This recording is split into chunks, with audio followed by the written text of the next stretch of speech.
Fala galera, vamos conversar hoje sobre anemias, uma introdução sobre o assunto. Primeiro, que a gente tem que saber em mente é a definição de anemia. Segundo algumas literaturas, é a falta de hemácia ou hemoglobina no sangue. Por conseguinte, se hemácias diminuírem em tal número, hemoglobinas diminuem também, a depender.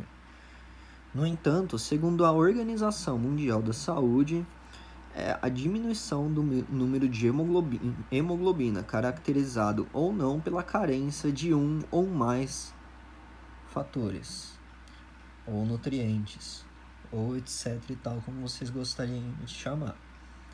E aí a gente vai estar destrinchando ao longo de vários vídeos. No entanto, o que a gente precisa fixar neste é a introdução. Tudo bem? Como introdução, eu gostaria de salientar, segundo a OMS, esses valores são os principais que a gente tem que ter em mente mesmo. Para homem, uma hemoglobina menor que 14 caracterizaria anemia. Para mulher, menor do que 12. Para crianças, depende da faixa etária, mas no geral, menor do que 11 como média. Para gestantes, menor do que 11 também. Até do porquê, por causa da hipervolemia na gestação que acaba acontecendo, tem um aumento de líquidos gerais no corpo e acaba levando a um aumento, e por hemodiluição o número de hemácias acaba ficando menor, por conseguinte de hemoglobina também, com relação a um volume maior. Outra coisa que a gente precisa ter em mente, eu não vou acabar detalhando neste vídeo, e sim em outros, mas sim são estas siglas aqui. VCM é o tamanho médio da hemácia.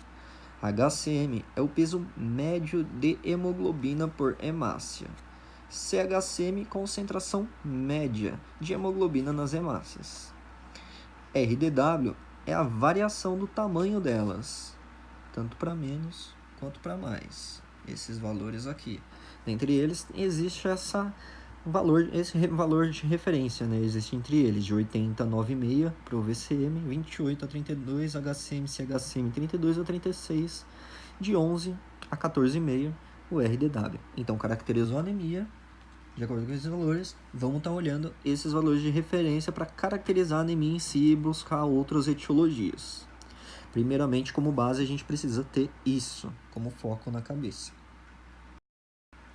Sendo assim, após esse breve detalhamento, a gente precisa ter em pauta a explanificação assim, do nosso raciocínio.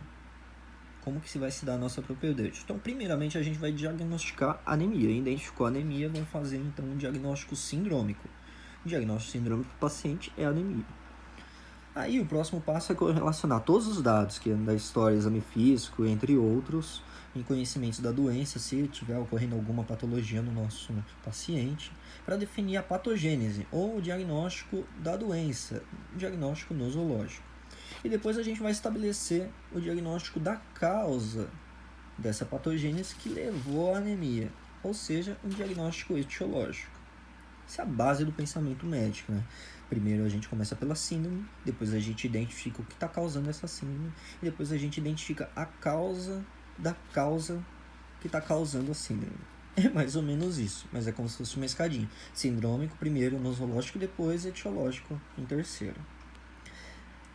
A parte disso, a gente tem que ter em mente de mecanismos básicos que podem produzir diminuição no número de células. Basicamente, a gente pode ter uma hipofunção ou um comprometimento da produção das hemácias. A gente pode ter sangramentos, caracterizando perdas destas células, seja intra ou extravascular. Podemos ter hemólise, também intra ou extravascular, pode ser por doenças autoimunes ou doenças de uma forma geral, ou patógenos mesmo, pode causar uma hemólise, ou mesmo por genética do próprio indivíduo, em hemácias defeituosas, hemoglobinas defeituosas, né, como a gente vai ver posteriormente, talassemias, enfim. Que aí vai diminuir a sobrevida das hemácias em si, liberar a hemoglobina e aí ter diminuição dela na contabilização no sangue.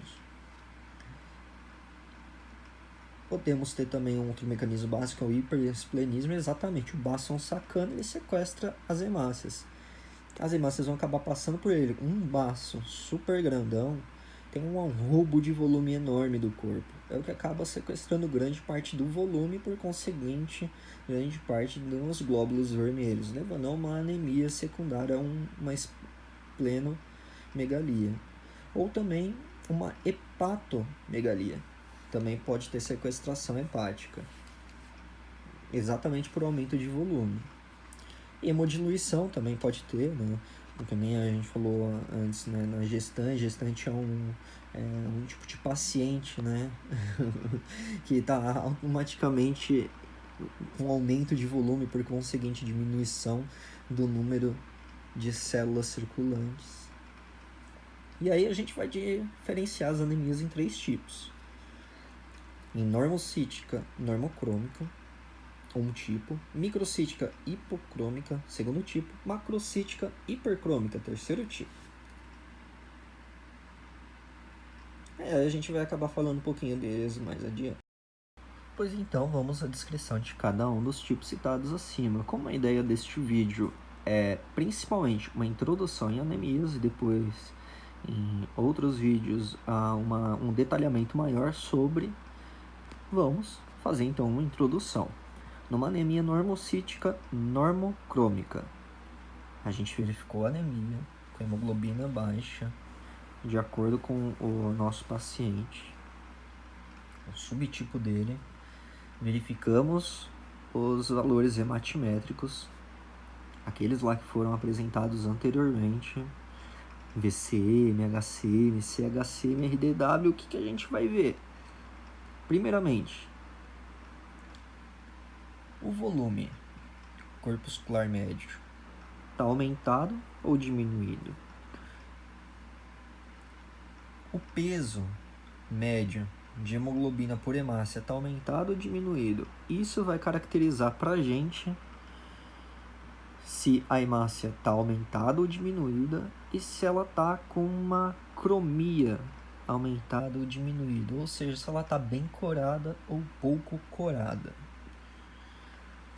E aí, na anemia normocítica normocrômica, a gente vai acabar verificando o VCM e o CHCM e o HCM. Eles vão estar normais. Claro, assim, de antemão, praticamente em toda a anemia, o VCM e o HCM, toda a anemia inicial, em estado inicial, o VCM e o HCM vão estar normais. Meus amigos, eles vão estar normais. Toda anemia inicialmente não vai ter diferenciação do VCM ou do HCM no seu estado mais agudo possível. Não vai ter diferenciação dos índices hematimétricos. Apenas na hemoglobina em si que vai caracterizar pra gente a anemia. Isso pode variar, não sei, de uma semana, 3 dias, enfim, para os valores hematimétricos se alterarem. No entanto, essa resposta não é muito bem documentada. Tem a ser assim, né, que demora um tempo ou outro, né, para os valores se alterarem, mas de início, na primeira semana, no primeiro mês, uma anemia normocítica normocrômica, pensar em qualquer coisa. A gente tem que pensar realmente em qualquer coisa. E aí esse é o tópico que eu vou estar mais me demorando. E posteriormente, caracterizou a anemia normocítica normocrômica? Bom, vamos suspeitar, né, de algumas coisas. Beleza, pode ser qualquer coisa, mas vamos pedir um índice reticulocitário a depender do nível de hemoglobina. Se tiver uma hemoglobina limítrofe, para que pedir? Às vezes pode ser apenas uma anemia carencial, mas se for uma hemoglobina de 8, não explicada por sangramentos, ou nenhuma outra causa de base, ou por nenhuma outra patogenia, e se ela não for explicada, por que não pedir um índice reticulocitário para verificar a função da medula óssea? E aí o que a gente vai estar caracterizando? Vai caracterizar exatamente se a medula óssea responder com pouco reticulócito, frente a uma anemia normocítica normocrômica, pode indicar uma hipofunção da medula óssea, né? Ou por um estado de hipocelularidade, ou porque a medula está atrófica, enfim, por algum estado leucêmico, mielodisplásico, enfim. Isso pode te caracterizar assim pra gente tanto aplasias, hipoplasias, mielodisplasias, mielotísicas, pode caracterizar qualquer coisa, ou anemias de doenças inflamatórias crônicas, um paciente lá que sempre mantém uma hemoglobina de 9, e aí você não sabe o que, mas poxa, ele é DPOC, né, poxa, por que não pode ser explicado por isso? Ele é um renal crônico, por que não, né? A insuficiência renal crônica também é uma causa de anemia normocítica normocrômica, em que responde por poucos reticulócitos pela medula, exatamente pela estimulação por estimulação renal, um próprio hormônio que se chama eritropoetina. Pois então, o rim corresponde a uma grande parte da produção de eritropoetina. E se o paciente for insuficiente renal crônico, tudo bem, o fígado pode estar compensando posteriormente, né, a produção renal. No entanto, sim, pode ter uma diminuição de reticulócitos exatamente por causa da eritropoetina, que não vai ser tão produzida assim. E aí, beleza, a gente vai caracterizar a anemia normocítica normocrônica, verificar o número de reticulócitos. Está diminuído, beleza, a gente vai pensar nessas causas, principalmente nelas, né? Uma hemácia hematúmora, né, com poucos reticulócitos, beleza. Se tiver um aumento do número de reticulócitos, a gente pode pensar assim, poxa, aquela medula está respondendo bem a um sangramento, a alguma hemorragia que esteja tendo. Há anemias hemolíticas, tanto intra quanto extravasculares, ou a um sequestro esplênico, hepático. Então a gente tem que fazer primeiramente essa diferenciação. Caracterizar se a anemia normocítica normocrônica é um estado agudo, inicial, o paciente nada pode explicar isso. Logo de início, quando a gente vê num hemograma, né? Ou também se o valor de hemoglobina está limítrofe, né? Agora, se ele tiver, por exemplo, não sei, meu valor de hemoglobina aqui tá 8, tá 7, poxa, nada tá explicando, caramba, né? Então, com sangramento, ou às vezes o paciente nem tem sangramento, o que eu posso pedir? Posso pedir um antirreticulocitário. E aí a gente vai acabar diferenciando primariamente nessas principais causas. Anemia ferropriva, anemia falciforme, anemia megaloblástica, primariamente elas vão se caracterizar por normocítica normocrômica. No entanto, vai ser um índice mais gradual de caída da hemoglobina, não vai ser tão agudo assim, que nem alguns estados aqui que nem foram descritos. Pois então, e aí a gente chega no segundo tipo de diferenciação, anemia macrocítica, em que temos o volume corpuscular médio aumentado. No entanto, que nem é muito comentado sobre isso, né, que a denominação hipercrômica não é bem aceita. Eu até comentei antes que é macrocítica, hipercrômica, só que não é bem aceita assim pelos hematologistas, né? E aí alguns acabam utilizando mais em decorrência de um aumento do HCM. No entanto, a concentração corpuscular média de hemoglobina por hemácia acaba não aumentando tanto, né? E sim a hemoglobina corpuscular média no geral, assim, né? Então, mas tudo bem, né? A anemia macrocítica, então, ela é caracterizada por um aumento do VCM, caracterizou a anemia, diminuição da hemoglobina, diminuiu a hemoglobina, levou os enzimáticos, sempre a mesma coisinha, receita de bolo. Um diagnóstico sindrômico, nosológico e etiológico. Nada responde isso. Nosso diagnóstico nosológico não responde isso. Vamos para o etiológico. Vamos verificar o índice hematimétrico, procurar a etiologia da anemia. E a gente vai verificar o VCM. VCM aumentado. O que vai dizer pra gente? Algumas causas principais. Principalmente, que não está muito bem lido aqui, anemias megaloblásticas. Exatamente. Megaloblástico por quê? Então, megaloblástico eles dizem mais com aumento acima de 100 do VCM. né? E o índice, né, que nem eu tinha falado antes, é um 9,6, né, do VCM. No entanto, acima de 100 é anemia megaloblástica. Qualquer anemia pode ser megaloblástica, então? Sim, pode. De acordo com a literatura, sim, pode. No entanto, principalmente a efeito assim de residência, de provas, enfim, e tal, né, de testes pela vida, ou perguntas, ou qualquer conceito assim, etc e tal, megaloblástica principalmente diminuição da vitamina B12 e do ácido fólico. Por que que vai me causar uma anemia com...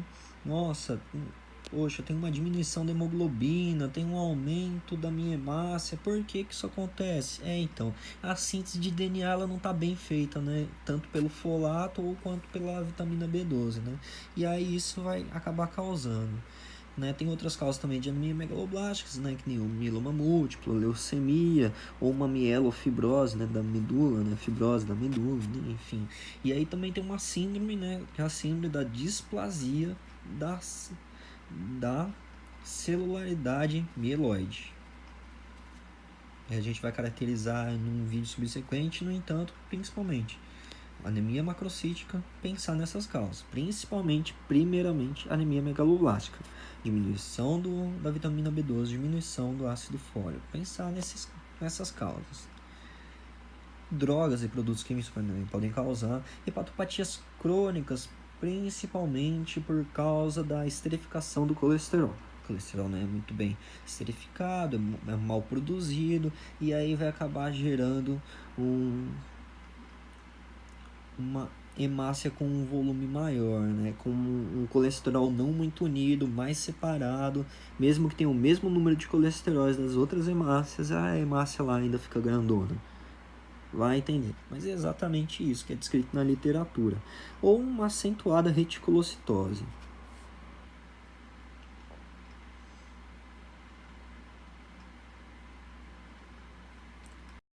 E aí a gente vai para o terceiro tipo descrito anteriormente, anemia microcítica hipocrômica.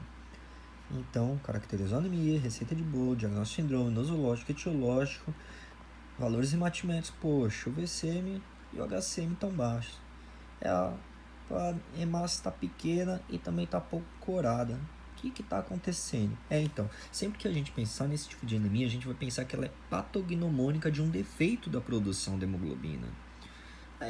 A hemoglobina não está sendo produzida direito. Se a gente pensar dessa forma, vai ser muito mais fácil o nosso raciocínio. E as causas principais, primeiramente, anemia ferropriva. Anemia ferropriva, principal causa. Excluindo causas genéticas, como a talassemia, que é um problema quantitativo da síntese da globina, né? Seja pelas cadeias, né? Alfa, enfim, que eu vou estar falando em outros vídeos comemorativos, né? Que são pouco sintetizadas, ou anemias de processos inflamatórios crônicos, né, que vão acabar levando uma anemia microcítica hipocrômica, primeiramente normocítica, normocrômica, que eu comuniquei anteriormente, mas depois microcítica hipocrômica. Por quê? Porque não vai estar produzindo direito. Por quê? Porque tem pouca produção de hemoglobina. É só pensar nesse sentido. E anemia sideroblástica, que é causada pela produção anormal das hemácias, né, como parte de uma síndrome mielodisplásica. Né? Também vou acabar detalhando num outro vídeo sobre também, mas o que a gente tem que se atentar aqui são as anemias ferroprivas. Por que acontece anemia ferropriva? Pois então, diminuição do ferro na cadeia M da hemoglobina, que ela precisa do ferro para ficar certinha na hemácia. Poxa, você pensa, a hemácia ela vai acabar se encurtando.